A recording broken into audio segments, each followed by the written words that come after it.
That brings us to Australia, which is taking their COVID restrictions to an unprecedented level. One of Australia's states is debuting an app which sounds like something out of 1984, our worst nightmare. It uses facial recognition to enforce quarantine rules. When the app pings you, you have to prove you are home by showing your face, letting the app then access the location data on your phone. If you can't be verified with facial shape analysis and recognition software, police will be dispatched to do an in-person check-in. For now, it is voluntary. But you don't have to imagine that it could become involuntary.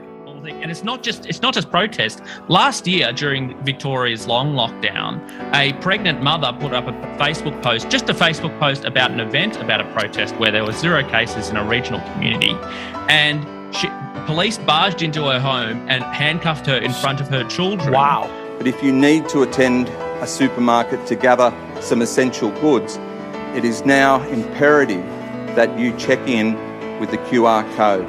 So it's not going to go back to normal. We can't deny that we're going to have to live with COVID, but having those very high vaccination levels will allow us to have more minimal restrictions or more minimal public health measures in place as we navigate the future years. Rosie Kozak is under arrest. Sergeant Kingston is following through on his threats. He promised to get me. If you have a complaint about what you don't like, you can call Burwood Police Station, and you can call the LECC or the commander, make a complaint on my behalf. I'm a political prisoner. The first message is, please don't go outside the Fairfield local government area.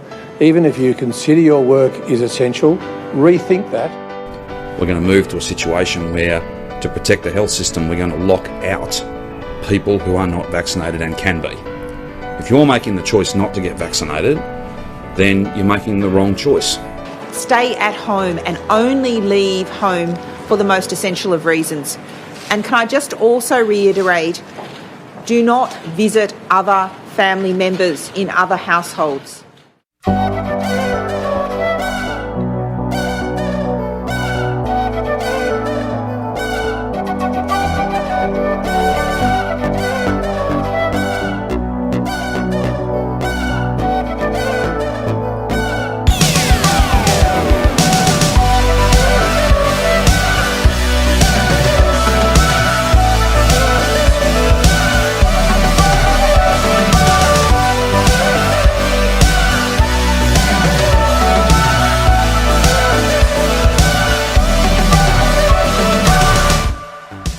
This is wrong for Australia. We believe in choice and we feel like those choices have been taken away. I mean, we're all Australians. Why are Victorians taking the position that they feel the need to protest? Yeah. And I think that the government needs to have a long, hard look at itself as to why that might be.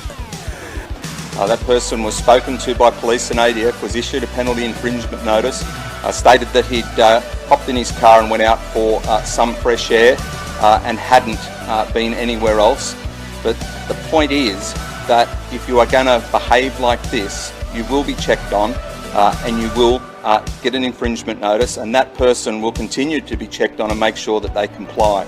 Ensure you are wearing your mask. Shop purposefully. Minimise your time. Put your mask on before you're going into the premises. Ensure you keep your distance. I agree with you. Then why are you standing on this side and not with us? Because that's what I get paid to do. So you agree with me, but you get paid to do that, so you stand on that side. I'm trying to talk to you the way I'm talking to you, as opposed exactly, because you're doing what you're getting paid to do, not what you're standing, and that's why disrespectful.